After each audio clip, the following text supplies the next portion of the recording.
நாடே எதிர்பார்த்து கொண்டிருந்த டெல்லி சட்டமன்ற தேர்தலின் தேர்தலுக்கு பிந்தைய கருத்து கணிப்புகள் வெளியாகியுள்ளது. கிட்டத்தட்ட 27 ஆண்டுகளுக்கு பின் பாஜக மீண்டும் டெல்லியில் ஆட்சி அமைக்கும் என கருத்து கணிப்பு முடிவுகள் தெரிவித்துள்ளன. தொடர்ச்சியாக இருமுறை ஆட்சியில் இருந்த ஆம் ஆத்மி இம்முறை எதிர்க்கட்சி வரிசையில் அமர வாய்ப்பிருப்பதாக கருத்து கணிப்புகள் தெரிவிக்கின்றன. ஒருவேளை பாஜக வெற்றி பெற்றால் அந்த வெற்றி எப்படி சாத்தியமாகி இருக்கும்? ஆம் ஆத்மி கோட்டை விட்டது எங்கே? பார்க்கலாம் இந்த வீடியோவில். டெல்லியில் உள்ள 70 சட்டப்பேரவை தொகுதிகளுக்கு இன்று தேர்தல் நடந்தது. மொத்தமாக 699 வேட்பாளர்கள் களத்தில் இருந்தனர். ஆம் ஆத்மி, பாஜக, காங்கிரஸ் இடையே மும்முனை போட்டி நிலவியது. பிப்ரவரி 8ஆம் தேதி தேர்தல் முடிவுகள் வெளியாக இருக்கும் நிலையில் தேர்தல் நாளான இன்று வாக்குப்பதிவுகள் முடிந்தவுடன் கருத்து கணிப்புகள் வெளியாகியுள்ளது.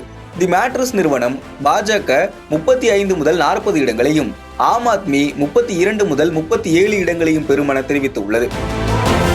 பிமார்க் நிறுவனம் 39 முதல் 49 தொகுதிகளில் பாஜக வெற்றி பெறலாம் எனவும், ஆம் ஆத்மி 21 முதல் 31 தொகுதிகளில் வெற்றி பெறலாம் எனவும் தெரிவித்துள்ளது. சாணக்யா ஸ்ட்ராட்டஜிஸ் நிறுவனம் பாஜக 39 முதல் 44 தொகுதிகளில் வெற்றி பெறலாம் எனவும், ஆம் ஆத்மி 25 முதல் 28 தொகுதிகளில் வெற்றி பெறலாம் எனவும் தெரிவித்துள்ளது. பீப்புள்ஸ் பிளஸ் நிறுவனம் ஆம் ஆத்மி 25 முதல் 29 தொகுதிகளிலும், பாஜக 40 முதல் 44 தொகுதிகளிலும் வெற்றி பெறலாம் என தெரிவித்துள்ளது. பெரும்பாலான கருத்து கணிப்புகள் காங்கிரஸ் ஒற்றை இலக்கத்தில் மட்டுமே வெற்றி பெறும் என தெரிவித்துள்ளது. டெல்லி தேர்தலில் பாஜகவின் கை ஓங்கியதற்கு பல்வேறு காரணங்கள் சொல்லப்படுகின்றன. கடந்த பட்ஜெட் தாக்கலின் போது மத்திய அமைச்சர் நிர்மலா சீதாராமன் கொண்டு வந்த வரி தொடர்பான அம்சங்கள் டெல்லி மக்களிடையே பெரிதும் வரவேற்பினை பெற்றது. ஆண்டு வருமானம் ரூபாய் 12 லட்சம் வரையில் சம்பாதிப்பவர்களுக்கு வருமான வரி கிடையாது என அறிவிக்கப்பட்டது. டெல்லி தேர்தலில் இந்த அறிவிப்பு தாக்கத்தினை ஏற்படுத்தும் என அப்போதைய அரசியல் விமர்சகர்கள் கருத்து தெரிவித்திருந்தனர். மேலும் டெல்லி சட்டமன்ற தேர்தலின் தேர்தலுக்கு பிந்தைய கருத்து கணிப்புகள் தொடர்பாக புதுதில்லி அம்பேத்கர் பல்கலைக்கழகத்தின் பேராசிரியரும் ஆய்வறிஞருமான ராஜன் குரை கிருஷ்ணனை தொடர்பு கொண்டு பேசினோம். வருமான வரி விலக்கோட உச்ச வரம்பா 12 லட்சம் அறிவிச்சாங்க. அந்த டேக்ஸ் பேஸ் அதிகமா இருக்கிற டெல்லியில் எதிரொலிச்சிருக்கும் அப்படின்னு எடுத்துக்கலாமா? அதனால மட்டுமே நடக்குமான்னு தெரியல. அது உங்களுக்கு முதல்ல 2 டேர்ம் இருந்ததுனால ஒரு ஆன்டி இன்கம்பன்சி இருக்க வாய்ப்பு இருக்கு. அது ஒரு, அதாவது ஆம் ஆத்மி ஒரு விதத்துல மிடில் கிளாஸ், ஒரு விதத்துல அவங்களோட ஆதரவு தளம் அடித்தட்டு மக்கள் தான்.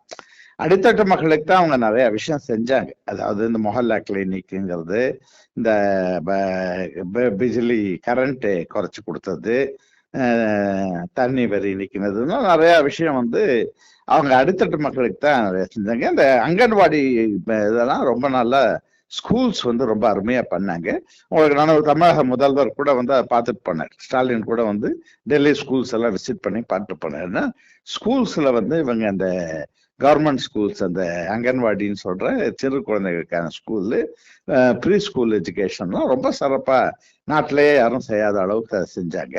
அதெல்லாம் தான் இவங்களுக்கு செகண்ட் டேர்ம் இவங்க பெரிய அளவுல வென்று வர்றதுக்கெல்லாம் அதான் காரணமா இருந்தது. ஸோ அடித்தட்டு மக்களை இறங்கி வேற மாதிரி மொபிலைஸ் பண்ணும்போது, அவங்கள இது பண்ணும்போது, டிஸ்டர்ப் பண்ணும்போது கொஞ்சம் ஒரு செட்பேக் இருக்கத்தான் இருக்கும். அப்புறம் கடுமையான பிரச்சாரம், இவங்க ஊழல் பண்ணிட்டாங்க இந்த மாதிரி என்ன அரெஸ்ட் பண்ணி வச்சு அந்த ஒரு இமேஜ் டேமேஜ் பண்றத மிக கடுமையா செஞ்சிருக்காங்க.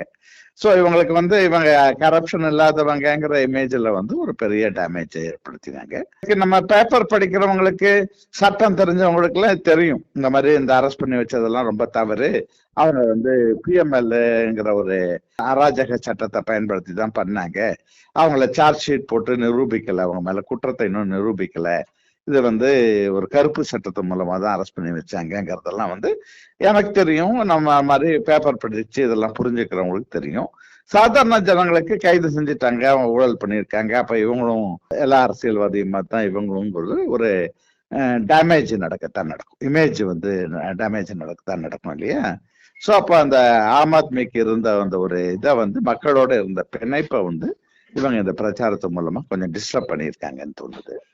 சீட்ஸ் வர்றதை விட அவங்க பர்சன்டேஜ் என்னன்னு பார்க்கணும்.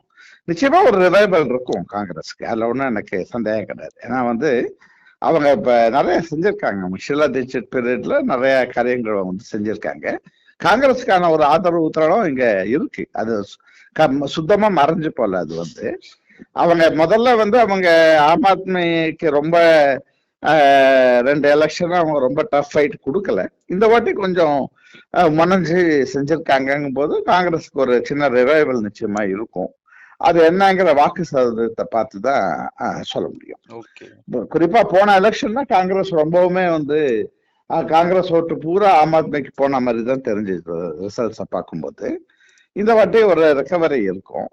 ஸோ அதனால அது என்னன்னு இது பார்க்கணும். ரிகவரி இருந்து ஆச்சரியப்பட ஒன்றும் இல்லை. ஏன்னா அவங்க காங்கிரஸ் வந்து இங்க 3 டேர்ம் ஷீலா தீட்சித் இருந்திருக்காங்க. ஏகப்பட்ட வளர்ச்சி பணிகள் வந்து அவங்க செஞ்சிருக்காங்க. ஸோ அந்த மாதிரி செய்யும் போது அதுக்கு ஒரு மக்கள்கிட்ட வந்து ஒரு இது இருக்கும், காங்கிரஸ்க்கான ஒரு சிம்பத்தையும் ஒரு ஆதரவும் இருக்கும். அவர் ஷீலா தீட்சித்தோட பையன் வந்து கேண்டிடேட்டா நிக்கிறாரு. அப்போ ஓரளவுக்கு அதெல்லாம் கொஞ்சம் ஆக்டிவேட் ஆகும். அந்த ஒரு சப்போர்ட் பேஸ் வந்து கொஞ்சம் ஆக்டிவேட் ஆனா ஒரு ரெக்கவரிக்கு வந்து ஒரு வாய்ப்பு இருக்கத்தான் இருக்கு.